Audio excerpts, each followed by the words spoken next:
함께하면 됩니다. 야! 함께하면 됩니다. 백운기의 정어리 TV 함께하면 곧 100만 됩니다. 이야 사랑합니다. 여러분 끝까지 함께 갑시다. 함께하면 됩니다.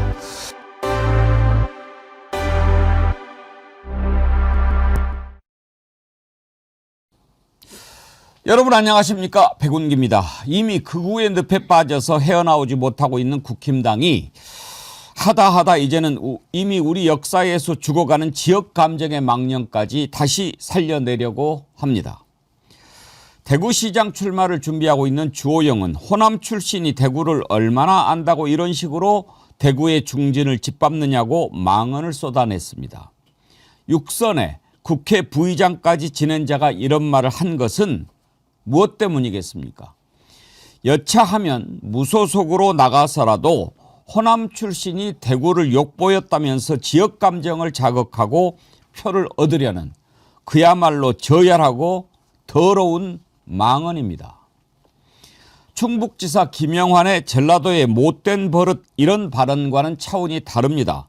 김영환의 발언은 그가 이미 인간이기를 포기한 선언과 다름이 없기 때문에 논할 가치도 없지만 아무리 선거가 불리하고 자신이 위험하다고 해도 할 말 안 할 말이 따로 있는 겁니다.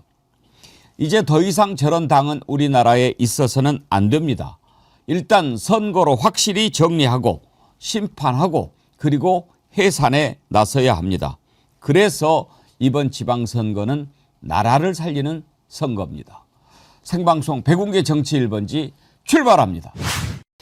네, 정어리몰의 인기 간식 육포를 깜짝 이벤트로 준비를 했는데요. 인기가 아주 뜨겁습니다. 육포를 방송에서 소개한 지 좀 돼서 그런가요? 다시 사 먹고 싶은데 다른 데는 가격이 비싼데 정어리몰에서 다시 한번 좀 해주라 이런 의견들이 많이 있어서 앵콜로 준비를 했습니다. 육포 이벤트 오늘까지만 방송에서 소개해 드릴 겁니다. 필요하신 분들은 오늘 많이 구매하시면 좋을 것 같습니다. 맛이 모두 세 가지 있어요. 오리지널 치즈맛, 매콤한 맛. 저는 뭐 치즈를 제일 좋아하는데 육포 사이에 치즈가 딱 들어있어서 부드럽고 고소하고 이게 20봉지가 들어있습니다. 앵콜로 소개해드리는 만큼 전국 최저가 맞습니다. 29,900원 무료 배송이니까요. 육포 다 떨어지신 분들 이번 이벤트 기간에 많이 준비해서 두고 드시기 바랍니다. 그리고 소개해드리고 있는 이 껍질째 먹는 세척 사과 많이 사랑해주고 계신데요. 매일 하루에 하나 먹으면 보약 같은 과일 아닙니까? 껍질째 먹으면 훨씬 건강에 좋은데 겁나서 껍질째 못 먹지만 이것은 3번이나 세척 과정을 거쳐서 깨끗하고 안전하게 껍질째 드실 수 있는 정말 좋은 맛있는 사과입니다. 요새 사과가 좀 비싸잖아요. 정어리몰에서 준비한 것은 3kg 한 박스에 35,900원 무료 배송이니까 가격도 괜찮지 않습니까? 이럴 때 두세 박스씩 주문해가지고 한 달 내내 드시기를 바랍니다. 온라인으로 주문하기 불편하신 분들 전화 주문하셔도 됩니다. 정어리몰 전화 1551-3158입니다. 간편하게 전화 주문하시면 잘 안내해 드릴 겁니다. 정어리몰 많은 사랑 부탁드립니다.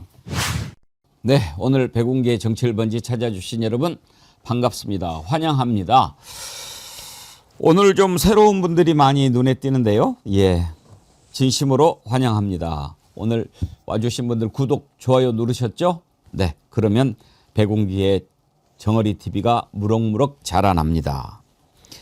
오늘은 여러분들 하루 종일 채널을 열어놓겠습니다. 많이들 참여해 주십시오. 정치 1번지 끝나면 1시 반에 이슈 1번지 마지막 방송 하려고 합니다. 이제 이슈 1번지를 오늘로 마감하고 백운기와 딥블루에서 더 여러분들 깊이 있게 만나려고 합니다. 오늘 마지막 이슈 1번지는 김지호, 강지호 2분 뉴스 기자와 최재형 목사님이 출연합니다. 김건희 매관 매직 첫 재판 그 뒷이야기를 여러분들 박영식 앵커 진행으로 보실 텐데요. 오늘 오후 1시 30분에 생방송으로 보내드리겠고요. 그리고 오후 4시에는 백운기와 딥블루 있지요. 오늘은 극우에 대해서 좀 공부를 해보려고 하니까요. 여러분들 노트 준비하시고 예습도 한번 하세요. 극우가 도대체 뭔가 알고 공부를 한번 같이 하시면 좋지 않겠습니까? 오늘 하루 종일 여러분들 기다리고 있겠습니다. 그리고 이제 지방선거가 다가오는데 지난번 선거 때 우리가 각 지역 특파원들 이렇게 모시고 지역 소식을 생생하게 전해드렸지요. 이번에도 지역 특파원 제도 운영하려고 합니다. 어떻게 할 것인지 정리가 되는 대로 알려드릴 테니까요. 많이들 신청해 주셔서 지방선거의 그 지역 민심 여러분들이 좀 많이 알려주시기 바랍니다. 자, 오늘 함께 하실 패널 소개합니다. 윤경호 퓨처미디어 연구소장님 어서 오세요. 안녕하십니까. 안진걸 민생경제연구소장 반갑습니다. 안녕하십니까. 김남국 더불어민주당 대변인 함께합니다. 네, 안녕하세요. 김남국입니다. 예, 오늘은 좀 스피디하게 진행해 보겠습니다. 먼저 이제 국힘당이 선거를 앞두고 완전히 좀 집단으로 패닉 상태에 빠진 거 아닌가 싶습니다. 공천 와중에 공천 탈락이 된 사람들 반발하는 것은 늘상 있었던 일이지만 이 와중에 할 말 안 할 말이 따로 있죠. 뭐 그런데 지금 이정현 공관위원장이 호남 출신이라고 그 전에 자기들이 어떻게 했습니까? 제가 이정현 공관위원장을 감싸려고 하는 게 아니라 호남 출신으로 국힘당에서 그렇게 배지를 다니까 보배니 뭐니 랄질을 했던 자들 아닙니까? 그런데 이제 그 이정현 위원장이 칼을 들고 쳐내니까 호남 출신이 대구를 뭐라 한다고 그러느냐, 전라도의 못된 버릇 고치겠다, 이따위 얘기를 합니다. 그리고 이제 오세훈 서울시장 같은 경우에는 장동혁이 이렇게 도와주면 오히려 선거 망칠 것 같으니까 장동혁이 아예 지원 거절하겠다, 그렇게 이야기를 하니까 조광한 최고위원이라는 자는 아예 방송에 나가서 오세훈 지가 한 게 뭐 있다고 이렇게 이야기합니다. 만약에 오세훈 시장을 서울시장을 공천을 한다면 자기 당 후보한테 네가 지금까지 한 게 뭐 있냐라고 깎아내리는 그런 형국 아니겠습니까? 어쩌자는 거지요? 여기에 이제 보수 매체들은 선거 질 것이 뻔하니까 어떻게 해서라도 지금이라도 이렇게 좀 짜가지고 막아봐야 되지 않겠냐 그랬더니 거기에 장해찬이라고 하는 자는 늙은 것들이 또 이런 표현을 씁니다. 야, 이거 참 그 선거의 승부를 떠나서 이렇게까지 한다면 이건 정치 발전과 대한민국을 위해서 존재할 필요가 있겠느냐, 그런 생각 들지 않습니까? 장해찬이가 했던 얘기부터 먼저 한번 들어보죠. 조갑제나 양상훈 주필이나 진짜 양심 없다. 결국 자기들이 미는 한동훈 살려주려고 젊은 이준석 너네 희생하고 발사대하고 깔아라는 거잖아요. 그러면서 한다는 말이 오세훈은 서울 나가고 이준석은 경기 나가래. 근데 한동훈은 부산 나가래. 뭐 하자는 거야. 근데 그 요구를 양상훈 같은 사람은 이준석 대표한테 제일 힘든 길 가라 그러고 있고, 조갑제도 어떻게든 자기랑 이 커피 마셔주고 밥 먹어주는 한동훈 한번 살려보겠다고 온갖 대도하는 요구를 오세훈이나 다른 사람한테 하는 게, 조갑제나 양상훈 같은 이 장강의 이 뒷물결들이 80년대 정치인들한테 너네가 희생하고 깔아주고 우리 동훈이 좀 살려줘 하는 게 찐을 열받았어요. 이 늙은이들이 제정신인가 하는 생각이 들어요. 근데 쭉 듣고 있으면 말이죠, 윤경호 소장님, 기본적으로 절만은 좀 사람이 안 된 것 같아요. 장해찬이 몇 살이에요? 이번이 처음이 아니죠. 그리고 저 막말에 대한 이름 부르는데 뭘 뒤에 하나도 뭐 그렇죠. 숫자도 안 붙이잖아요. 말입니다. 저 유튜브 프로그램이 뭐 젊은 친구들끼리 모여가지고 서로 뒷얘기 나누는 뭐 이런 건가라는 생각을 전 처음에 해봤고요. 그다음에 또 하나 객관적으로 보자면 늙은이라는 표현이 어린이, 젊은이, 늙은이 이런 일반적인 보통 명사라고 생각할 수도 있겠다 했는데, 저 얘기를 쭉 들어보면 뉘앙스는 굉장히 이 폄하 내지는 이 욕을 하는 그 뉘앙스가 느껴지니까 저건 본인이 아무리 해명을 해도 넘어가기 힘든 거고요. 그러니까 이제 저는 저런 유튜브가 갖는 사회적인 책임, 이 미디어로서 또는 언론으로서 역할, 이걸 얘기할 때마다 당사자들이, 말을 하는 사람 또는 진행을 하는 사람, 자기 절제라는 게 사라져버린, 그리고 좀 심하게 얘기하면 그걸 오히려 더 즐기는, 이제 그러면서 나온 저런 건데, 평소에 저런 생각을 하고 있는 게 그대로 표출이 된 것밖에 안 되는 거죠.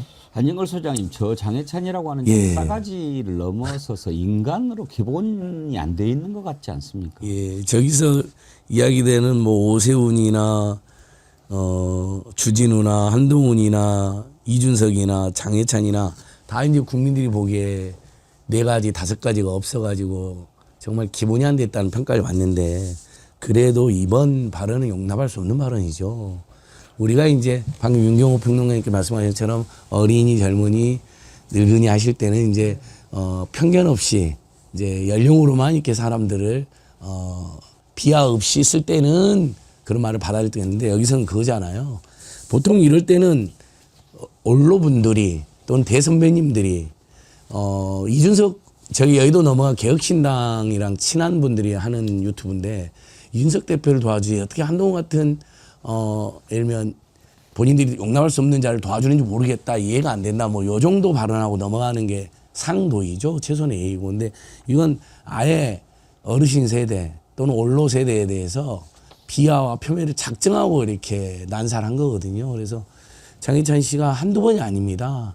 우리 김남국 의원한테도 막말해갖고 사과하고 그랬었죠. 뭐라고 그랬죠? 손해배상도 아마 손해배상 대법원에 가 있습니다. 예 그렇죠, 네. 그렇죠. 손배도 해야 될 상황이죠. 뭐 아주 극단적인 뭐 범죄자 막 이런 말을 써가지고 제가 원래 고소고발을 잘 안 하거든요. 그렇죠. 이 사람은 할 수밖에 없었죠. 그래서 딱 두 사람만 했습니다. 장해찬하고 또 한명 누구죠? 하태경 의원 예. 두 사람한테만 했고 제가 그걸 하면서도 사과를 하면 그냥 취하하겠다라고 했는데 그냥 이제 끝까지 사과를 안 하고 예. 예, 그러더라고요. 제가 항소심에서 다 이겼거든요. 그래서 뭐 돈 받는 게 목적이 아니니까 그래서 또 평소에 알고 있는 친구니까 취할 용의가 있다라고 했는데 끝까지 취하를 안 하더라고요. 예. 그러니까 기자는 또 오늘 아침에 이제 해명을 한다고 그렇게 얘기를 했어요. 표현이 다소 과한 측면에 대해서 유감스럽게 생각한다. 젊은 정치인이자 30대 한 사람으로서 어르신들이 양심 없는 요구를 한다고 느꼈다. 지 마음에 들면 어르신이고 마음에 안 들면 늙은이고. 야. 그러니까 이제 저희가 써서는 안 될 표현들이 있잖아요. 그리고 정당이라고 하는 게 어떤 소속된 정당의 정치인이라고 한다면 그런 부분에 대해서 굉장히 민감하게 생각을 해야 되는데 지금 장해찬 평론가 같은 경우에는 전혀 지금 그렇지 못한 모습을 보이고요.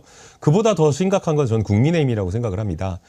선거 때나 선거 때 아닐 때나 상관없이 정당에 이러한 어떤 정치인들이 있으면 윤리위원회를 열어가지고 신속하게 징계하고 그래야 되는데 어제 국민의힘은 이 사안이 크게 보도가 되었음에도 불구하고 별다른 조치하지 않고 그냥 경고, 주의 이걸로 넘어갔거든요. 그러면 대수롭지 않게 생각한다라는 것으로 국민들은 받아들일 수밖에 없고 오히려 장해찬 평론가를 감싸는 듯한 모습을 보이고 있기 때문에 결국에 국민의힘도 이런 거에 민감하지 않는 둔감한 차별적인 어떤 혐오 표현에 대해서 둔감하지 않는 정당으로 인식될 수밖에 없기 때문에 공당으로서 저는 책임을 다하지 못하고 있다고 생각을 합니다. 제가 만약에 방송에서 이런 싸가지 없는 자식 머리에 피도 안 마른 것이 이렇게 하면 걸립니까? 걸리죠. 아, 그래요? 네. 그러면 안 하겠습니다. 젊은이에 대한 비하가 될 수 있으니까. 예. 근데 그 다음에 요거 하나 또 이야기해주고 싶은 게 장해찬 너는 안 늙을 줄 아냐? 너도 늙어. 그것도 걸려요? 아, 요거는 안 걸리죠. 괜찮습니다. 네. 다 늙을 수가 있는 거잖아요. 나이가 먹고 그런 그럼요. 건데. 아니 일단 정말 저는 윤경호 평론가 너무 잘 좀 제발 좀 아무리 우리가 유튜브고 생방송이어도 막말은 안 했으면 좋겠어요. 얼마든지 막말 안 하고도 아니 장해찬 씨 취지는 그거잖아요. 조갑재 전 고문이나 양상훈 저기 조선일보 논설위원이나 저기 한동훈 편만 너무 들어준다 이런 말이잖아요. 그러니까 아까 제가 말한 것처럼 언론들이 대선배님들이 또는 뭐 대선배들이 님은 안 붙여주니까 어떻게 이럴 수가 있느냐 정도 해도 어감은 충분히 전달되잖아요. 근데 그냥 최소한의 절제와 예의도 잃어버리고 근데 이게 뭐 호남에 대한 이 국힘당 김영환과 주호영의 마음까지 겹쳐져서 정말 빨리 없애버려야 될 정도에 더 슬픈 건 여의도 연구원에 국민의 책임이 엄청나게 지원이 된다는 겁니다. 네. 근데 그 장해찬은 그동안 참 여러 가지 말로 이렇게 그 참 문제를 많이 일으켰죠. 정치를 이런 식으로 해서는 안 되고요. 정치를 해서는 안 될 자라고 생각합니다. 이런 말을 듣고 있으면 저는 도대체 부모가 어떻게 가르쳤길래 그런 생각도 들고요. 자기 절제라고 아까 제가 표현을 했는데요. 저런 친구들은 왕자병에 걸린 것 같다는 생각이 들어요. 그러니까 평소에 내가 뭐 좀 돌출 행동을 해서 사람들에게 주목을 끌어야 나의 존재를 입증하는 거고 그다음에 남들이 나의 존재를 인정을 해주는구나라는 착각에 빠져 사는 거죠. 그게 관종이라고 그러잖아요. 남들의 관심을. 근데 그 관심을 받는 걸 연예인이나 아니면 뭐 TV 스타나 또는 스포츠 스타들처럼 실력이 있어서 남들이 박수를 쳐줘가지고 되는 게 아니라 그냥 튀는 행동으로, 튀는 언사로 그걸 끌려고 하는, 주목을 끌려고 하는 이게 잘못된 거죠. 정치를 하겠다는 사람들은 그런 생각이 아니라 남에게 봉사하고 남을 배려할 줄 아는 마음이 있어야 정치를 하는 거지. 그렇게 남들에게 튀는 행동으로 주목만 받으려고 하는 왕자병 걸린 친구들은 정치하면 안 됩니다. 젊음이 아름다운 것은요. 그 젊음이 나중에 아름다운 열매를 맺을 준비를 하고 있어서 그런 겁니다. 오늘 뒷 배경 사진은 참 아름답지요. 야. 우리 저 산강들님이 네. 산강들에 피어 있는 산수유. 어제 비가 왔을 때 그 비를 머금은 아름다운 산수유꽃을 카페에 올려주셨길래 제가 허락을 받고 오늘 배경으로 썼는데요. 참 아름답지요. 네. 왜 아름답습니까? 새 거라서 아름답습니까? 꼭 그렇게 생각하지 않습니다. 봄을 준비하는 모습이 아름답고 저게 겨울을 지나왔기 때문에 아름다운 거죠. 정말 예쁜 꽃인데요. 여러분 혹시 주변에 새봄 사진 있으면 계속 보내주세요. 와. 그러면 배경으로 새봄 깔도록 하겠습니다. 근데 왜 장해찬이 이렇게 그 막말을 하면서 비판을 하느냐? 이제 자기들이 생각하고 있는 것에 뭔가 좀 다른 얘기를 하니까 그렇죠. 조갑재 씨나 양상훈 조선일보 주필이 칼럼에 그런 걸 썼어요. 한번 좀 띄워봐 주시겠어요? 그러니까 이제 흔히 오동석 연대다 뭐 이렇게 이야기를 하는데 오세훈, 한동훈, 이준석 이렇게 해서 삼각편대. 오세훈은 서울시장, 한동훈은 부산, 이준석은 경기도지사 이렇게 나와서 바람을 일으켜야 보수가 살아날 거다라고 이제 말하자면 조언을 해준 거죠. 조선일보도 이제 지금 완전히 패배가 예상이 되니까 어떻게 해서든지 해보려고 오세훈, 이준석, 한동훈 합쳐라 그렇게 지금 하고 있는 거 아닙니까? 조선일보가 저렇게 쓰는 것도 참 불순한데 네. 아무튼 저렇게 하는 것이 지금 우리가 보면은 뭐 서울에 오세훈이 공천할지 어떨지 모르겠지만 오세훈 저기 하고 대구에는 이진숙 뭐 이렇게 말도 안 되는 짓을 막 이렇게 하고 있는데 보수가 보기에도 야 너네들 그렇게 하다가는 완전히 망해. 근데 이자들은 망하고 이기고가 지금 관심이 없는 거 아닙니까? 정당 정치잖아요. 그리고 이번 지방선거는 사실 정당들 간에 누가 유권자들로부터 국민으로부터 인정을 받느냐 이거에 대한 평가 시험대라고 생각한다면 저는 저런 보수 연대를 얘기할 때 왜 저 세 사람의 지금 공통점이 이준석은 물론 뛰쳐나가서 다른 당을 합니다만 기존의 국민의힘의 정당에서 비주류로 몰려서 지금 내침을 당했거나 내침을 당할 위기에 있는 사람들이면 저 사람들이 왜 진작에 나와서 정당으로서 손을 잡고 정당으로 자기 또아리를 틀어서 이번 선거에서 평가를 받으려는 노력을 안 할까, 안 했을까. 저런 컬럼 좋습니다. 그런데 저 컬럼의 조금 한 걸음 앞에서는 정당을 기반으로 그러면은 정당을 자유롭게 만들고 뭐 이런 얘기가 이제 활발해져야 되는데 엊그제 나온 통계를 보니까요. 국민의힘과 민주당이 갖고 있는 이 토지와 건물 자산, 그다음에 현금 자산. 야, 그게 정말 어마어마한 숫자들이더만요. 뭐 몇백억이에요, 몇백억. 양쪽이 이미 가지고 있는 게.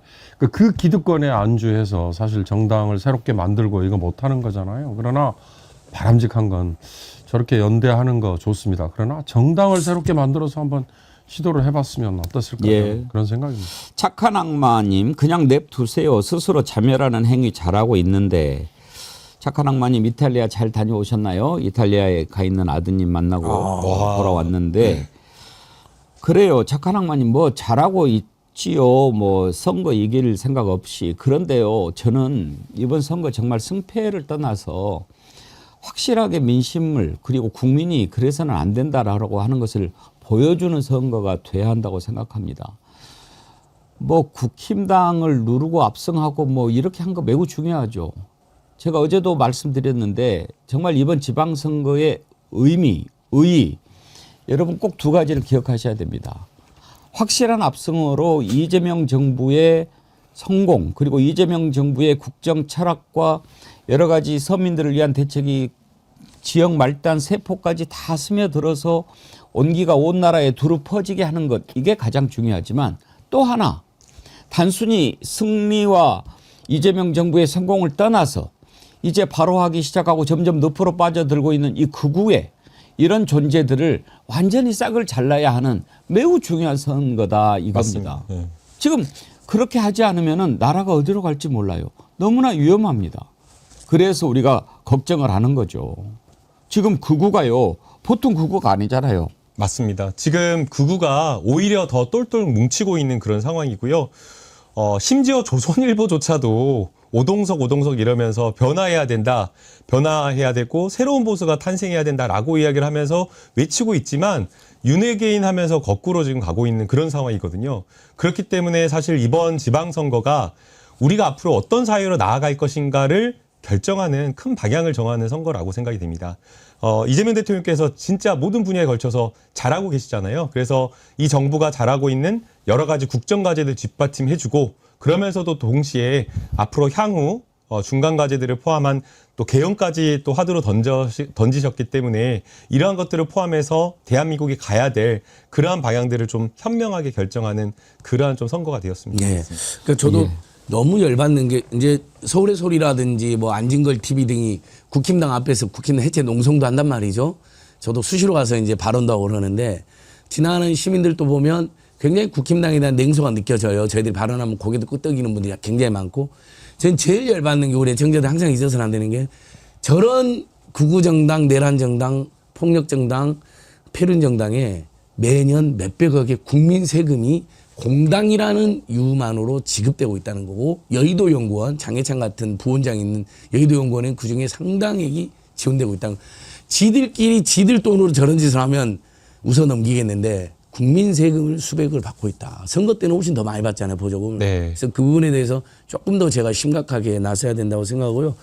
저렇게 저자들이 절제 없이 폐륜적 언어를 일삼고 분열의 언어를 일삼을 때 우리 범민주 진보 개혁 세력은 뭐 최근에 여러 가지 저희들도 약간의 여러 가지 막 갈등이 있고 서로 간에 논박이 있었는데 이재명 대통령이 검찰 개혁도 굉장히 슬기롭게 지혜롭게 정부안과 또 청와대의 고민, 그 다음에 당의 의견, 그 다음에 검찰 개혁을 열성적으로 반하는 분들의 목소리를 싹 해서 정말 조화롭게 잘 해냈잖아.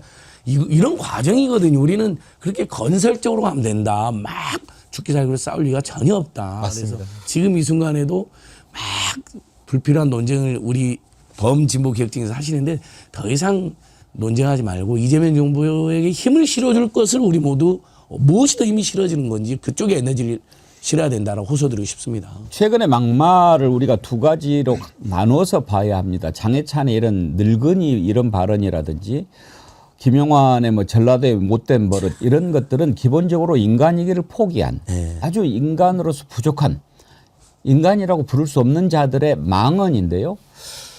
주호영 의원이 얘기한 그 부분은 조금 따로 떼어서 생각을 해봐야 합니다. 이것은 매우 전략적입니다.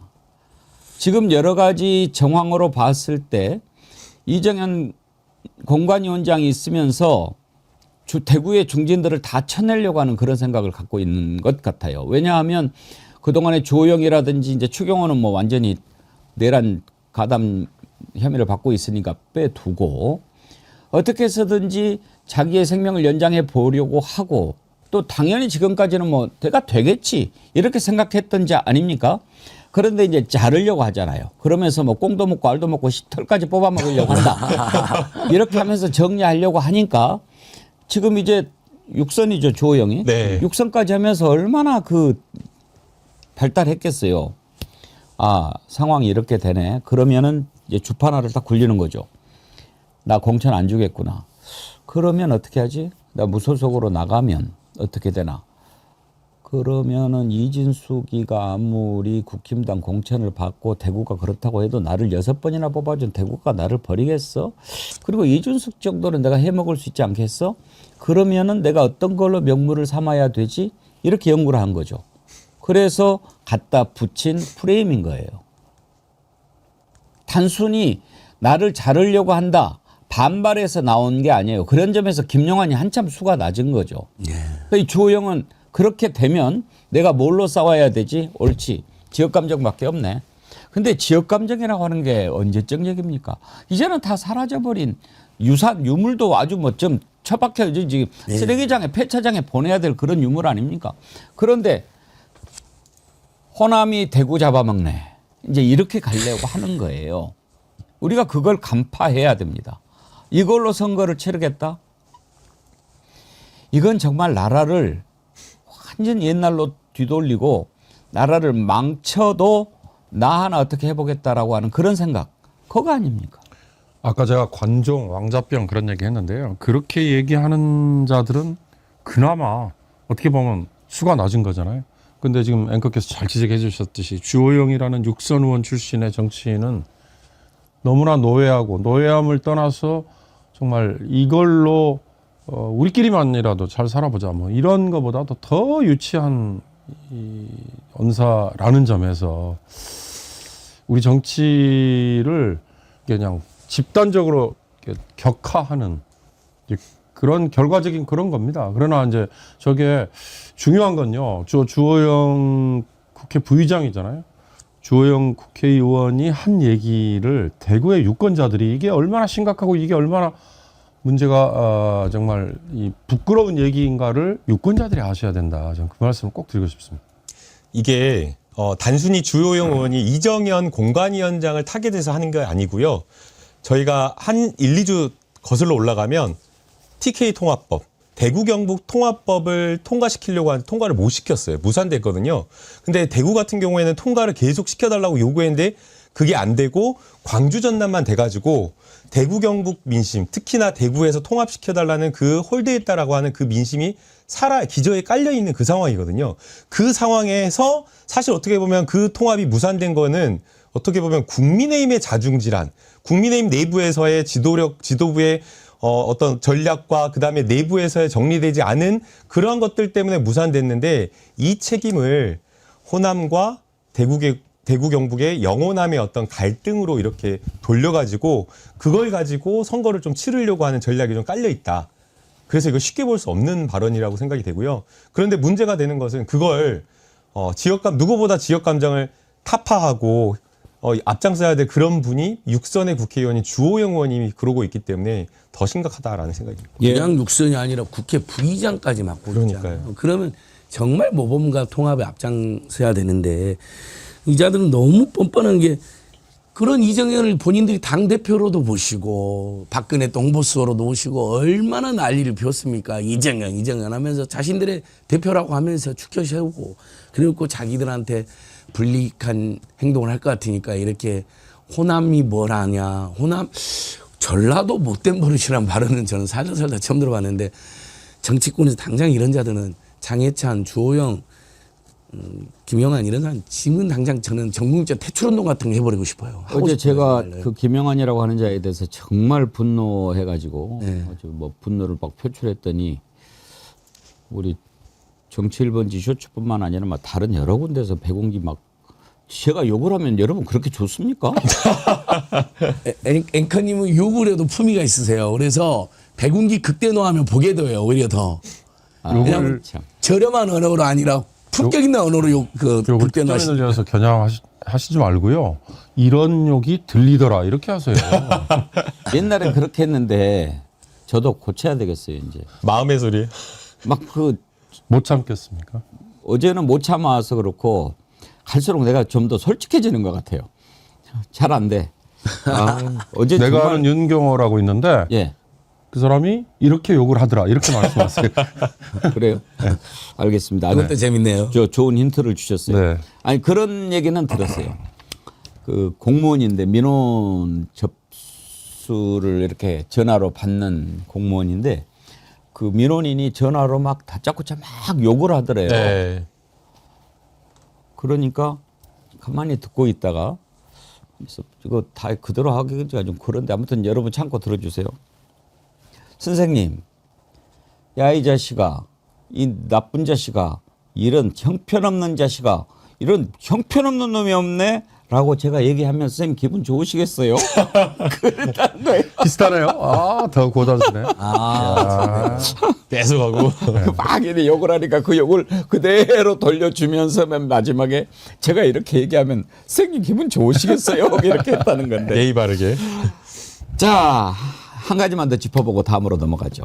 이런 상황에서 이제 뭐 개판 아닙니까? 그런데 정말 가관인 것은 이걸 이제 점입 가경이라고 하지요.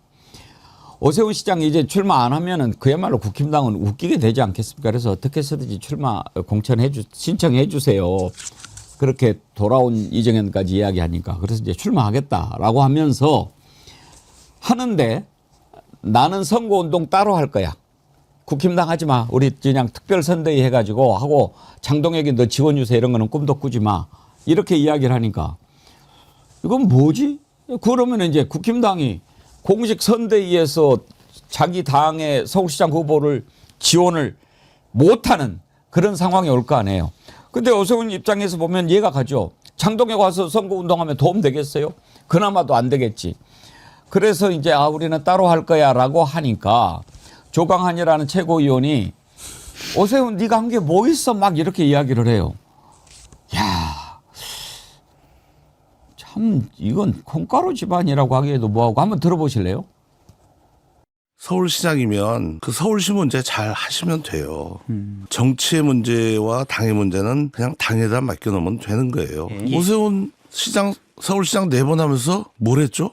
사실 상징적으로 기억나는 게 별로 없어요. 서울시장의 5번째 도전을 하면 서울 시민을 위해서 내가 어떤 역할을 할 것인지, 그동안 부족했던 점은 무엇인지, 앞으로 나는 무엇을 할 것인지에 대한 얘기를 하셔야지 무슨 그 서울시와 관련된 얘기는 아무것도 없어요. 저렇게 민주당을 도와줄 수 있는. 근데 저 발언을 한 분이 바로 국민의힘의 최고위원이라는 사람이에요. 그러니까 지도부라고 하는 사람이 사선의 국회의원, 사선의 서울시장이 뭘 했냐라고 이야기를 하거든요. 하나도 기억나는 게 없다는 식으로 말을 하는데 사실 한 거는 많아요. 문제는 다 하는 정책마다 다 실패해서 뭐 한강버스만 오면 다 망해서 문제지. 그럼에도 불구하고 선거를 본선에 치르는 우리 대표 후보자가 있다라고 하면 사실 지도부에서는 그 후보자의 약점은 가려주고 장점은 이렇게 칭찬해줘서 그렇게 후보자가 뛸 수 있게 만들어야 되는데 지금 국민의힘 지도부는 이미 그냥 풍비박산 서로 안에서 내전을 일으키고 있는 그런 상황이라고 보입니다. 근데 오랜만에 국힘당에서 나온 발언치고는 고개가 끄덕거린다. 그래서 고개가 되는 발언이에요. 저는 너무 저거 보면서 민주당이나 본민주 진보기획 세력은 선거운동 저것만 다가오고 집집마다 동네마다 틀어놓으면 되겠던데요. 그래서 이제 정원호, 전현희, 김영배, 박주민 누가 되실지 모르겠지만 이런 정원호 구청장 같은 경우는 국힘당에서도 한 게 많다라고 인정을 해버렸잖아. 오세훈이도 심지어는 한 건 많은 사람이다. 일 잘한다. 인정을 했거든요. 네.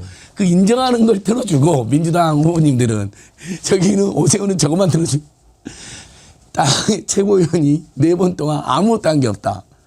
그러다가 한강버스라든지 그다음에 광화문에 세빛둥둥섬, 세금 둥둥섬, 예. 광화문에 110억짜리 태극기 세우려고 했던 황당한 짓 뭐 이런 것만 딱 공부하면 선거는 해보나 마나다 이런 생각이 드네요. 지금 그 L자 무슨 탑 그거 어떻게 됐죠? 지금 그게 이제 그 받들어 중단 명령 됐나? 그것도 지금 막 공사를 강행하고 있습니다. 강행하고 있어요. 예, 아직도 하려고는 해요. 지난번 그걸 계속 총리실에서 점검하고 나서 예. 못하게 하지 않았나요? 좀 제동은 걸렸는데 네. 뭐 강행한다라는 말이 계속 있었는데 시도를 하고 있어요. 근데 지금 추진은 좀 살펴봐야 될 것 같습니다. 근데 그것뿐만 아니라 오세훈 시장이 추진하는 정책마다 어떻게 그럼 이렇게 무능하게 다 실패하는지 이해할 수가 없는데 뭐 세빛둥둥섬은 세금둥둥섬이라 그러고 DDP도 역시나 마찬가지로 전문가들이 서울대 공학건축학과 교수가 그랬죠. 오히려 이걸 헐고 다시 거기에다가 건물을 짓는 게 나을 정도다라고 할 정도로 무능의 끝판왕. 사선 동안 아무것도 한 건 없는데 실패한 정책들은 무수히 많다. 예. 그러니까 오세훈에 대한 평가는 뭐 얼마든지 오히려 민주당이 해야 될 얘기를 지금 대신해 줬다 이렇게 얘기하시는데 저는 조광한이라는 최고위원과 아까 김영환 충북지사 참 어떻게 보면 개인적인 인신공격이 될 수 있습니다만 이 두 사람 다 DJ가 발탁을 해서 정치판에 끌어들였고 DJ의 후광 효과로 예. 쭉 지내오다가 윤석열 때 전향을 했잖아요. 전향의 표현이 참 그렇습니다만 이제 본인의 입장을 바꿨죠. 그리고 나서 이 김영환 충북지사, 그다음에 조광환이라는 전 남양주 시장이잖아요. 민주당으로 남양주 시장까지 했던 분 아닙니까? 그런 사람이 요즘에 하는 짓을 보면 오히려 더 튀는 행동, 더 심한 말을 원래 하는 거. 변절자들이 더 하는 거예요. 그래서 그 변절이라는 그걸 본인이 감추기 위해서 오히려 더 그 일종의 영어로 얘기하면 컴플렉스를 감추기 위해서 하는 행동, 그걸로 비춰줄 수 있다. 그 얘기를 제가 하고 싶어요. 한강버스 얘기 나온 김에 속도를 속였다는 거 아닙니까? 그러니까 뭐 원래 뭐 마곡까지 가면은 2시간 걸리는데 그걸 54분에 이렇게 걸린다고 그렇게 속였는데 그런 속도가 나올 수가 없다는 거예요. 그런데 이게 이제 유람선으로 차라리 처음부터 그냥 한강에 유람선인데 이제 기존에 한강 유람선이 있으니까 이걸 이제 뭐 출퇴근용으로 뭐 이렇게 하면서 출근하면서 뭐 뭘 먹으라고 그러는지 아세요? 베이글. 그러니까 딱 오세훈스러운 거예요. 베이글 먹으면서 이렇게 출근하고 또 퇴근할 때는 또 석양을 바라보면서 바람을 맞으면서 유리창도 다 닫아져 있더만 무슨 바람이야. 뭐 그렇게 막 사기를 치게 드러나요. 근데 그걸 또 민주당에서는 진작 간파했어요. 이런 챌린지가 있었어요. 기억하실지 모르겠는데 박주민 의원하고 한강버스를 이겨라 해가지고 막 달리는 그런 영상도 뭐 한번 저 사진을 올린 적이 있어요. 이거 보세요. 우리가 달려도 그거보다 더 빨라. 그러면서 챌린지를 했던 거예요. 실제로 아마 더 빨랐을걸요? 오른쪽에 오른쪽에 보이는 게 배네요. 예. 한강버스가 보이고 있는데. 따라 잡았네. 예. 예. 하여튼 오세훈 하면 이제는 그 오랫동안 사람이 뭘 하면 평판이라는 게 생기고 이미지라는 게 이제 굳어지잖아요. 오세훈 하면 어떤 이미지입니까? 거폼, 겉멋, 속빈 강정 뭐 이런 게 좀 떠오르죠. 이미지. 폼 가지고. 좋게 말하면 이미지. 네. 좀 똥폼. 속된 말로 하면 똥폼. 근데 이제 거기서 화가 나는 것은 그런 똥폼 잡고 이미지 정치하는데 왜 서울 시민 국민의 세금을 쓰냐라는 거예요. 그렇죠. 한강버스 전에 이미 예전에 한강 택시가 망했어요. 하루에 한 명 이용도 안 할 정도로 정말 비싼 요금에 접근성도 떨어지고 느리고 해서 이미 실패한 정책인데 눈에 뻔히 보이는 그런 또 실패할 정책들을 국민 세금으로 1,200억 뭐 한강버스가 1,200억 이상 들었다는 거 아니에요. 근데 제대로 시운전조차 안 해보고 국민의 세금을 가지고 저렇게 똥폼을 잡으니까 그런 부분에 너무 화가 나는 것 같아요. 자, 다음으로 넘어가지요. 권우현이라고 아시죠? 김용현 변호인을 했어요. 그런데 지난번에 이하상하고 같이 감치 처분을 받았는데 이자가 일단 이하상하고 같이 구치소까지 갔다가 다행히 이제 빠져나왔죠. 어떻게 빠져나왔습니까? 이름대 나 이름 몰라. 그래 특정이 안 되네. 그것도 뭐 구치소장도 좀 따져봐야 돼. 그런데 이제 풀려났어요. 그런데 나중에 이하상은 딱 나왔다가 오케이 너 들어가자 해서 이제 바로 감치처분 받았죠. 근데 권우현은 무서우니까 잡혀갈까 봐 숨어버렸어. 근데 이게 하나만 알고 둘은 모르는 거예요. 이제 구속영장을 딱 청구한 거예요. 왜? 도주와 증거인멸의 우려가 있으니까. 숨었잖아. 이건 도주 우려죠? 맞습니다. 그렇게 보는 거죠? 네. 고발된 건이 법정 모욕도 있고요. 또 명예훼손도 있는 그런 상황이거든요. 그래서 수사 중인 사건이 있는데도 불구하고 출석 의무가 있는 감치 재판에 나오지 않거나 또는 변호인이니까 법정에 출석해서 변호 업무를 하면 정상적으로 자기가 업무한다라는 걸 알 텐데 그러면 구속사유가 없어지는 거거든요. 근데 그걸 지금 피해가지고 구속영장 발부가 될 수밖에 없는 상황 이런 아니겠습니까? 거를 우리가 이제 팥줄소 피하다 경찰서 만난다. 뭐 또 쓰레기차 피하다 똥차 만난다. 뭐 이런 이야기들 하지 않나요? 딱 지금 그 꼴입니다. 그런데 뭘로 이제 구속영장을 청구를 했느냐? 법정 모독이죠. 네. 그 이중관 부장판사가 그런 이야기 했어요. 곤보라고 하는 자는 뭐 그런 얘기 기억나시죠? 들어보십시오. 감치 신문 절차는 비공개로 진행이 되었습니다. 근데 그 신문 과정에서도 법정 모욕 행위가 있었습니다. 네, 권보라는 자는 재판부를 향해서 해보자는 거냐, 공수처에서 봅시다. 이렇게 진술을 했습니다. 네, 이 부분은 기존의 감치 결정에 포함이 안 된 별도의 법정 질서 위반 행위입니다. 법정 모욕 행위입니다. 자, 이제 검찰이 다른 것도 아니고 법정 모독으로 구속영장을 청구를 했어요. 그건 누가 판단합니까? 법원이 판단합니다. 법원이 봐주겠습니까? 그리고 저게 징역 3년 이하 뭐 이렇게 처벌이라고 그러는데 아마 제 보기엔 징역 3년 선고할 겁니다. 건드려도 옛말에 이제 그런 표현이 있어요. 그 수사하고 막 그럴 때 이제 경찰서 예를 들어서 뭐 경찰관을 폭행했다. 그러면은 형사들이 말하면 아까진기도 없어요. 그렇죠. 봐줄 수가 없다는 거지. 그렇죠, 그렇죠. 이건 뭐 웬만하면 뭐 아까진기라고 해 그 빨간 약 발라주는 건데 아까진기도 없어요. 이거는 안티프라민도 없는 거죠. 안티프라민도 없어요. 이건 뭐 방법이 없는 국물도 거죠. 없어요. 실제로 재판장이 이렇게 나가라고 그랬는데 계속 버티고 그랬어요. 그때 장면 한번 보십시오. 제가 재판 변론할 때 중간에 개입을 해서 재판 변론 중단을 시켰습니다. 재판 중단을 시켰고 그때 윤석열 대통령님께서 저한테 오셔서 변론 정말 잘하고 있다 라고 이야기를 하셨고 방첩권이 있는 분만 들어올 수 있습니다. 빈자리가 있지 않습니까? 바로 안 나가시면 감시합니다. 이렇게 재판하는 것이 대한민국 자, 감시합니다.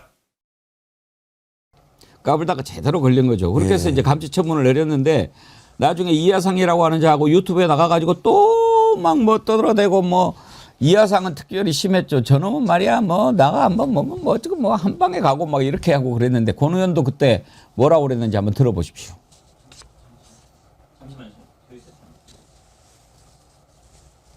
아 그래요? 예.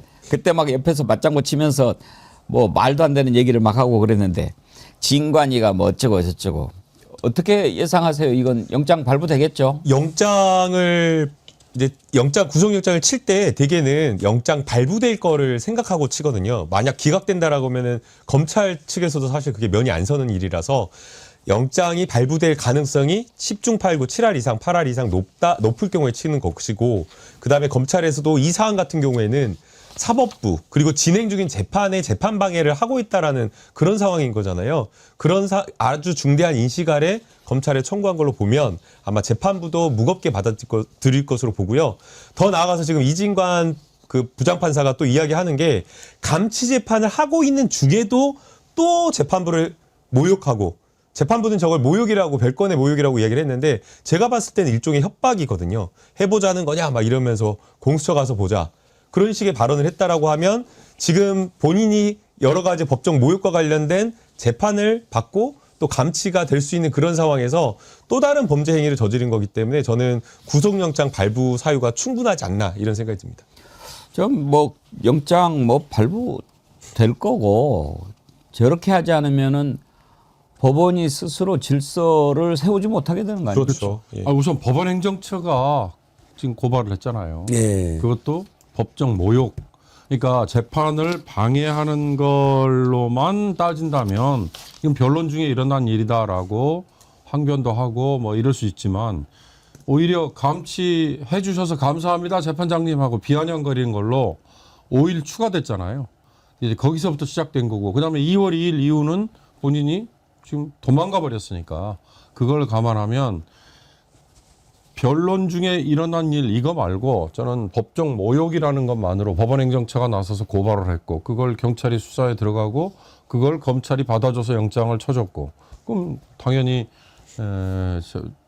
판사가 영장 전담 판사가 이걸 안 받아들일 수가 없는 거고 그리고 아까 앵커께서 잠시 말씀하셨습니다만 이건 법정 최고형도 모자랄 판이다라는 생각이 들고요. 저는 대한변협에서 한 얘기도 의미 있다고 봤습니다. 뭐냐 재판 중에 한 얘기에 대해서는 우리가 징계를 할 수 없습니다. 그러나 법정 모욕에 관해서는 그거는 살펴봐야 됩니다. 그러니까요. 변협의 그것은 저도 이해할 수가 없어요. 예, 별도의 이건 징계 사유예요. 그리고 특히나 우리가 사법부를 존중하고 존경에 표하는 거는 사법부의 권위를 존중하겠다는 거거든요. 만약 그거 자체를 인정하지 않는다라고 하면 나중에 나오는 그 판결들을 다 그냥 이거 종이 쪼개리다라 하면서 무시하는 게 돼버리거든요. 그래서 일반인들도 사법부에 대한 예의와 존중을 표하는 것은 권위를 지켜주겠다는 것이고 더더군다나 변호사들 법조인이다라고 한다면 거기에 있어서 철두철미하게 뭔가 더 예의를 갖춰야 되거든요. 그래서 저희가 보통 변호사들이 법정에 들어가고 나갈 때 목례를 합니다. 그렇죠. 예, 항상 그 예의를 표시하는 그 행동을 하는데도 불구하고 이 지금 권우현 변호사나 이런 변호사들은 오히려 거꾸로 아예 모욕을 넘어서서 재판을 방해하는 그런 정도에 이르렀기 때문에 변협에서도 저는 적극 징계 조치하는 게 맞다고 봅니다. 그 변호사들은 사실 우리 국민들은 변호사로 인정이 안 되죠. 극우 극단 폭력배들이죠, 사실상. 그래서 서부지법 폭동에서 극우 가짜 뉴스 세력들이 물리적 폭동을 일으켰다면 죄송합니다. 그 윤석열 어게인 변호인단, 변호사라고 보기 어려운 자들은 언어로, 몸으로 사실상 제2의 서부지 폭동을 한 거거든요. 그러니까 당연히 법원행정 고발할 수밖에 없고 검찰도 단호하게 대응해야 돼요. 정말 저는 서울변협이나 대한변협도 더 단호하게 대응했어야 했는데 그런 점은 굉장히 아쉽다라는 지적을 꼭 해주고 싶습니다. 예. 예. 이 권 의원이라는 자가 뭐라고 얘기했는지 잠깐 그 장면 한번 보고 가시죠. 불법 구금에 대한 책임을 진관이가 져야죠. 그냥 넘어가면 안 됩니다. 그럼 세상에 공짜는 없어요. 지가 했으면 그 대가를 치러야 됩니다. 그 말을 그대로 돌려주면 됩니다. 이형진님, 대가리에 말벌쏘인 놈, 저런 게 변호사라니. 이형진님 외모 이야기하는 건 아니죠? 예, 우리는 외모 이야기는 하지 않습니다. 그런 거 하지 마시고. 예. 아니 그러니까 이 대가리에 말벌쏘였다는 게 비유 같아요. 머리가 이렇게 뭔가 정신 나간 잘못됐다. 놈이라는 뜻이니까. 예, 그런 뜻이라고 생각합니다. 그런데 이제 김용현 변호인 얘기 나온 김에 어제 JTBC 보니까 그 새로운 걸 하나 특종을 했던데 충청북도 충주의 김건희 고모가 5년간 소유했던 공장이 있는데 2024년에 이 공장을 매물로 내놨는데 아무도 안 샀는데 갑자기 팔렸다는 거예요. 그래서 어떻게 된 건가 봤더니 신천지의 한 간부가 이걸 공동 명의로 43억 원을 주고 산 거예요. 그러니까 그 사이에 엄청나게 한 몇십억 번 거죠. 근데 그거 살 때 대출을 36억을 공장을 담보로 빌렸는데 이거 고모인 거 알고 했지? 그러니까 몰랐다. 그런데 입금 내역에 고모 이렇게 나와 있다는 거예요. 참.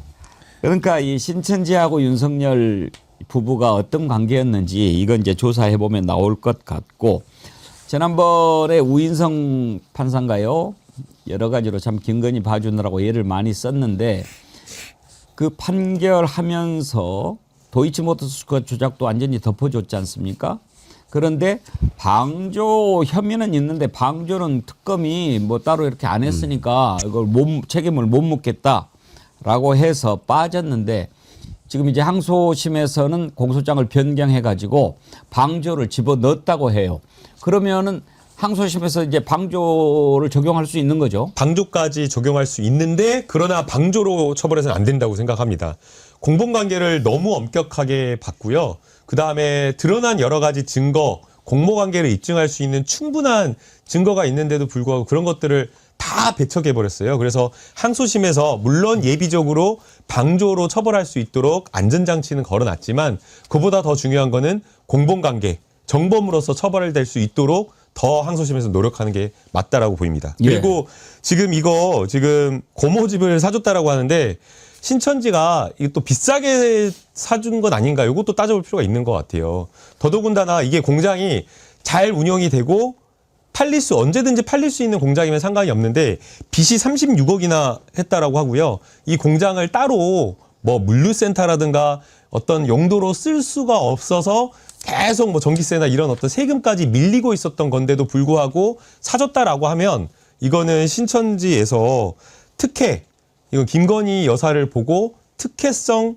매입을 한 거다라고 추정을 할 수밖에 없는 것 같습니다. 고모일 수도 있어. 고모 씨. 지난번에 그 청문회 때 국회에서 한번 그런 일이 있었지 않나요? 기억나시죠? 그런 식으로 거짓말하면서 이거는 아니다. 예. 라고 하면서 우인성 판사 같은 경우에는 그 말 고지고대로 믿어가지고 빼줄 수도 있는 거죠. 이 김혜섭이가 누구냐 그냥 고모면 우연일 수도 있겠다 할 수. 김혜섭 윤석열이가 검찰 쿠데타를 일으킬 때부터 하한을 지돈으로 다 사서 보낸 사람입니다. 김건희의 행동대장이라 보시면 됩니다. 그러니까 그게 소문이 나 있는 거죠. 권력의 특혜를 구하거나 또는 본인들의 어떤 비리를 누리려고 하는 자들은 누가 권력을 가지고 있는지를 귀신처럼 알아내지 않습니까? 그건 김건희고 첫 번째. 그다음에 김건희한테 영향을 많이 끼치는 게 김건희 오빠 김진우가 있고 고모 김혜섭이 있다는 것, 건진이 있다는 건 널리 알려진 사실이거든요. 신천지 입장에서는 길을 쓰고 자신들 성전도 지어야 되고 기독교가 자기들 이단 사이비로 하는데 윤석열 정권에서 자기들이 당선도 시켜줬으니까 이제 국내에서 이단 사이비를 떼고 어떤 버젓한 종교 세력으로 이렇게 나가는 야욕을 부리던 때 김혜섭이 김건희가 너무 필요했던 거죠. 이것은 저는 100% 신천지가 정보를 입수하고 김혜섭 걸 사줬다. 김건희 윤석열 보고 사줬다. 이렇게 수사를 해야 된다 봅니다. 예. 20억이 넘는 세착을 노렸는데 이것은 분명히 뇌물성으로 사줬다고 봐야 될 것입니다. 아까 우리 김남국 의원이 그 김건희한테 여사라고 그랬나? 왜 김건희한테 여사자 붙이냐고 막 댓글이 많이 올라왔는데. 죄송합니다. 제가 너무 예의가 발라가지고. 그러니까. 자동으로 그냥 붙어버리는데 김건희라고 단호하게 말하겠습니다. 나 이제는 말할 수 있단가? 우리 윤경호 소장이 MBN에 있어서 이야기하기가 좀 그런데 내가 비밀 얘기 하나 해줄까요? 네. MBN 뉴스아이드 진행하실 때 MBN에서 왜 잘렸는가? 김건희를 건드리셨잖아요. 그게 이렇게 됐어요. 예. 이게 진짜 이제는 말할 수 있던데 제작진이 와가지고 제가 이제 그 김건희 씨 그랬어요. 그러니까 김건희 씨라고 하지 말고 김건희 여사라고 해달라고 하는 거예요. 이제 대선 때예요. 그러면 김혜경 여사는 거기는 김혜경 씨라고 부르래요. 와. 누가 그런. 그랬다니까요. 그래서 왜 김건희는 여사라고 하고 김혜경 여사는 김혜경 씨라고 불러야 하느냐. 진행자한테 그런 걸 요구하는 이유가 뭐냐. 그랬더니 방침이래. 나 이런 방침은 받아들일 수 없다. 그거는 일단 호칭의 기본 원칙이 있고 대선 후보의 부인이면 다 여사라고 하든지 씨라고 하든지. 근데 보니까 너네 방송은 계속 다 김혜경 씨 그러길래 나는 김건희 씨라고 부르는데 뭐가 잘못됐냐. 그리고 씨가 존칭이다. 그랬더니 그러면은 곤란하다는 거예요. 야. 그래서 신세가 그리 됐습니다. 전달자를 밝히시죠. 그러면 너무 재밌어질 것 같습니다. MBN 반성해야 돼요. 네. 제가 머물던 곳이라 웬만하면 말 안 하시는데 제가 하지 않는데 이제 한참 지났었고 그리고 또 왜 그랬는가 제가 이제 와서 보니까 그 회장의 부인이 이배용과 김건희가 이렇게 다리도 놔주고 그랬다는 얘기가 확인이 됐잖아요. 그래서 이제는 아하 참 백운기 뭘 몰랐네 이렇게 알게 됐지요. 아니 종편에서도 김건희가 최고 권력이란 거 알아가지고 임세은 씨 같은 경우도 김건희 씨에다가 종편에서 바로 잘렸잖아요. 여사 안 붙였다고 잘린 사람 많아요. 그러니까 이제 그게 한 흐름이 있었던 것 같아요. MBN은 아예 노골적인 특혜관계 때문에 있었던 것뿐만 아니라 종편 눈치가 빨라가지고 김건희가 최고 권력자니까 야 우리 다 사짐 하자. 근데 패널들이 건방지게 씨라고 그래? 저 같은 잘라. 이런 흐름이 분명히 있었던 거죠. SBS의 2시 프로 낮방송에서도 주영진 다시 돌아왔던데? 네. 주영진 씨도 그것 때문에 그때 잘렸나요? 그렇죠. 아니 그거는 호칭 문제가 아니었고 나 김건희 때문에 2번이나 잘렸다니까. MBN에서도 그렇게 잘리고 KBS 광주방송에서 또 내가 그 라디오 유튜브 진행했잖아요. 거기에서도 나 오늘 본의 아니게 그분들한테 미안한데. 근데 이제 그게 방송사에서 그렇게 민감하게 반응한다고 하는 것은 청와대에서 다 모니터링 해가지고 압력을 행사한다는 거죠. 그렇죠. 대통령실보다도 근데 이제 그때는 청와대가 아니고 용산인데 김건희 팀이 따로 있는 거예요. 그러니까 KBC에서는 이제 또 거기 책임자가 와가지고 윤석열 비난하는 것까지는 좋은데 김건희 비난을 하지 말라는 거예요. 참, 나 그렇게 어렵게 살았어요, 여러분. 그래서 내가 나 그러면 이제 그만하겠다라고 했는데 테크님 말 한마디로 내가 그냥 웃고 넘어갑시다. 잘못했네요. 씨가 아니라 거리죠. 왜 아무도 안 웃죠? 아니 웃었습니다. 그래서 정어리 TV를 여러분 정어리 TV를 100만을 만들어야 되는 이유가 여기 있습니다. 씨가 아니라 걸이라고 해야 되는데 제가 잘못한 거죠. 김건희 걸 해야 되는데 제가 잘못했습니다. 자, 모든 게 저의 잘못입니다. 자, 이거 한번 좀 생각해보고 뭐 요즘에 이제 뉴 이재명 막 이렇게 나오잖아요. 제가 언제 기회가 되면 딥블루에서 뉴 이재명에 대해서 한번 좀 얘기해 볼까 하는 생각이 있습니다. 우리가 궁금한 건 또 못 참잖아요. 공부해야 되잖아요. 어떻게 해서 생겨났고 왜 이런 현상이 생겨났는지 그리고 이걸 어떻게 바라봐야 하는지 한번 딥블루에서 얘기를 해보고 싶은데 그것과 관련해서 잘 얘기할 만한 분들을 좀 찾아보고 있는데 몇몇 분이 조금 뭐 지금 아닌 것 같다라고 해서 오늘 이제 극우 공부를 해보려고 합니다만은 어제 매불쇼에 유시민 작가가 나와가지고 이야기한 게 상당히 화제가 되고 있더라고요. 오늘 그 내용을 한번 잠깐 여러분과 함께 나눠보도록 하죠. 매불쇼는 그 필요한 거 있으면 출처만 밝히고 얼마든지 써도 된다고 그래서 어제 그 내용 한번 들어봅시다. 이재명 대통령의 지지율이 엄청 높잖아요. 국회에서 압도적 다수 의석을 여당이 가지고 있잖아요. 그렇습니다. 그리고 인기초잖아요. 그러니까 여기서 B그룹에 속하는 사람들이 커지는 거예요. 지방선거를 예를 들면 후보만 되면 무조건 당선될 거죠. 어떻게 해야 된다? 지금 당원들이나 지지자들이 대통령을 엄청 좋아하니까 친명이 돼야 되죠. 그래서 지금 현재의 조건은 이 B그룹에 속하는 사람들이 나대기에 딱 좋은 데 그러고 이제 B그룹이 커져요. 이건 정치인들 얘기고 일반 시민들 지지자들은 A가 많아요. 같이. 그렇지. 이재명 대통령 후보가 당선된다고 해서 내가 출세하는 것도 아니고 뭐 그렇잖아. 바람직한 지도자이기 때문에 내가 지지한다. 그래서 내가 민주당을 지지한다. 뭐 조국혁신당을 지지한다. 진보적인 정당을 지지한다. 이렇게 하고 있는 거잖아요. 많은 것 같아. 그런 사람들은 C에 들어가는 사람이 아니에요. 여기도 이 교집합 부분이 있는데 대통령의 지지율이 높으면 높을수록 A는 줄어들고요. B하고 C가 커져요. 글쎄로 이 사람들이 소수처럼 보여요. A가 소수처럼 보일 수 있죠. 근데 이 A가 민주당과 이재명 대통령의 코어 지지층이에요. 이분들이 다 어떤 사람들이냐면 김대중 대통령 존경하고 노무현 대통령 좋아하고 문재인 대통령 좋아하고 이재명 대통령 지지하고 이런 분들의 코어 그룹이에요. 여기가. 대통령의 뜻이 뭐냐를 왜 맞추려고 그러냐 하면 내가 B에서 성공하고 싶은 거지. 그러니까 비평가 중에도 봐 내가 대통령 생각을 맞췄지. 이렇게 하는 사람은 B에 속한 사람이고요. 비평가 중에도 A에 속한 사람은 대통령 생각이 그런 것 같아. 그래서 걱정이야. 혹시 그런 게 아닐까라고 느끼고 있었기 때문에 나는 너무 걱정이 돼서 밤에 잠을 못 잤어. C의 교집합에 속하는 사람은 뭐라고 얘기하냐면 야 그래도 대통령의 의사를 조금 존중을 해줘야 되잖아. 근데 대통령이 지금 내놓은 정부 입법안으로 그냥 100% 가게 되면 이 A가 난리가 날 거야. 코어 지지층을 잃어버리게 되면 지금은 괜찮아. 대통령이 잘 나갈 때 인기가 있을 때는 표도 안 나. 별로 중요하지 않은 것 같아. 인간의 일이라는 게 늘 좋을 수만은 없잖아요. 그렇죠. 뭔가 어떤 이유 때문에 대통령이 욕을 먹는 상황이 생길 수도 있고 지지율이 떨어질 수도 있어. 그럴 때 제일 먼저 누가 떨어져 나간다? B가 제일 먼저 떨어져. 지금 이제 내 친명이요 이러면서 막 내세우는 사람들은 문제가 생기면 제일 먼저 돌 던져. 왠 나한테 손해되니까. 내가 많이 봤어.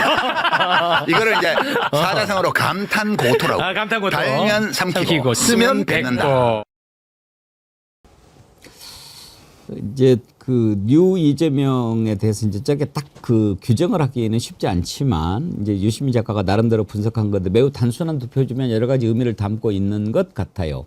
그러니까 전통적으로 자기의 이익을 떠나서 그 가치를 추구하는 그런 사람들이 있고 이익 때문에 뭐 이렇게 하는 사람들이 있는데 결론은 아마 그런 것 같아요. 뉴 이재명이라고 하면서 자기 이익만 추구하는 사람들은 좀 경계해야 된다. 그런 뜻으로 이야기를 한 것 같아요. 저건 굉장히 추상적이잖아요. 가치, 이익, 그리고 뭐 교집합 이러니까 나는 어디에 속하지? 뭐 이렇게 생각할 수 있는데 아주 쉽게 생각하면요. 나 지난 대선에 이재명 안 찍었어.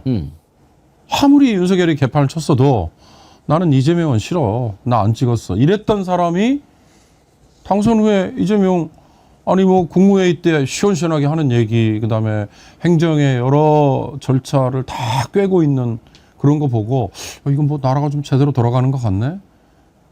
더 중요한 거 주가지수 4,000을 넘어서 5,000 그다음에 6천 돌파하네. 내가 주식 투자한 거에 정말로 이게 득을 받네. 이렇게 된 사람들 중에 그래 난 그래서 이재명 난 지금 지지해. 이 사람들이 뉴 이재명이다라고 하면 아마 쏙 들어오실 거예요. 근데 이 사람들은요. 맞을 수 있죠. 유시민 작가의 분석이.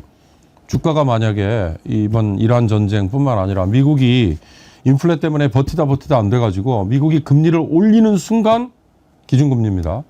전 세계는 이제 공황 상태, 패닉 상태에 빠져 들어갈 겁니다. 그러면 2008년의 금융위기에 못지않은 어떻게 보면 혼란이 올 수도 있습니다. 그러면 우리 주식시장이라고 버티지 못하죠. 그때 가서는 지금 지지했던 사람들이 그냥 썰물처럼 빠져나갈 수 있는 거죠. 전 이것만 생각하면 쉽게 이해가 가실 거다라는 이 설명까지만 드립니다. 김남국 대변인님은 뉴 이재명이라는 말을 언제 맨 처음 들어보셨어요? 한겨레 기사에서 처음 이렇게 그랬나요? 예, 좀 나오더라고요. 거기에서 처음 시작을 했나요? 1월 초 정도였던 것 같아요. 예, 저는 뭐 이게 면접 조사했다라는 한 차례 두 차례 거기서 예. 좀 먼저 읽었었거든요. 근데 제가 뭐 감히 유시민 이사장님의 말을 이렇게 반박하고 그런 건 아닌데 조금 동의하기는 어려워요. 사람의 성격이나 어떤 집단의 그룹의 어떤 거를 규정한다는 게 굉장히 어렵거든요. MBTI가 그래서 세 가지가 아니잖아요. 열 몇 가지잖아요. 근데 그 열 몇 가지, 16가지로 또 사람, 인간을 다 규정하기가 어려운데 B그룹을 저렇게 B그룹이라고 하는 게 새롭게 이재명 대통령을 지지하는 그룹이잖아요. 근데 저렇게 B그룹을 감탄고토, 이익에 따라서 지지하고 그리고 또 뭔가 어려우면 금방 이재명 대통령 버리고 떠날 사람처럼 그렇게 묘사하면 과연 B그룹, 새롭게 이재명 대통령을 지지하는 사람들이 좋을까요? 기분이? 전 아니라고 생각하거든요. 전통적으로 이재명 대통령과 민주당을 지지하는 코어 지지층도 소중하고 또 동시에 어떤 이유 때문인지는 모르지만 이재명 대통령의 중도적인 어떤 정책 그리고 성과 이런 거에 의해서 새롭게 이재명 대통령을 지지하신 분도 있잖아요. 그리고 그런 분들도 소중한 거예요. 근데 새롭게 지지하신 분들은 별로 이렇게 마치 뭔가 약간 묘사가 그렇잖아요. 굉장히 친명으로 나댄다라고 이렇게 표현하고 그리고 뭔가 이재명 대통령이 잘못되면 떠날 사람처럼 금방 버릴 사람처럼 배신할 사람처럼 그렇게 묘사하는 게 저는 과연 적절한지 전 그건 맞지는 않다고 보고요. 정답은 분명하다고 봅니다. 호남을 기반으로 해서 김대중 대통령 때부터 노무현 대통령, 문재인 대통령에 이어지는 그런 어떤 민주당의 뿌리와 같은 우리의 코어 지지층, 민주당 지지층도 소중하고 그리고 그런 어떤 전통적 지지층 위에 새로운 어떤 뉴 이재명, 중도 보수 성향일 수도 있고 또 젊은 세대일 수도 있잖아요. 그런 분들이 화학적으로 결합해서 훨씬 더 큰 정당으로 나아가는 게 맞다라고 저는 생각이 듭니다. 그렇죠. 이게 핵심이죠. 저는 우리 정어리 TV 애청자들께서 굉장히 균형 감각이 있으시니까 최고죠. 잘 정리를 했으면 좋겠어요. 지금 너무 막 싸우잖아요. 이런 문제로. 네. 이건 전혀 바람직하지 않다. 일단 왜냐하면 이재명 정부의 성공으로 에너지가 모여야 되는데 보면 사방팔방에서 우리끼리 싸우느라고 에너지가 상당히 분산되어 있고 일면 대통령이 부동산 투기와 전쟁을 하고 있는데 당 안팎은 자기들끼리 싸우는데 에너지를 쏟아붓고 있어요. 저 같으면 그 시간에 부동산 투기 근절에 대해서 공부하고 부동산 투기 근절을 위해서 힘을 실어주는데 에너지를 쏠 것 같아요. 두 번째, 아니 새로운 지지층, 그게 뉴이재명이라는 말이 마음에 안 들면 그냥 새로운 지지층, 그다음에 새로운 우리 동지들 너무 좋은 거죠. 근데 그 중에 유시민 작가님 이야기하는 것처럼 굉장히 기회주의적이거나 또는 앞뒤가 다르거나 또는 감탄고토하는 세력이 있을 수 있습니다. 극소수든 아니면 상당수도 있을 수 있고 현역 정치인 예도 들었는데 행태를 보면 그런 비난을 할 수도 있겠죠.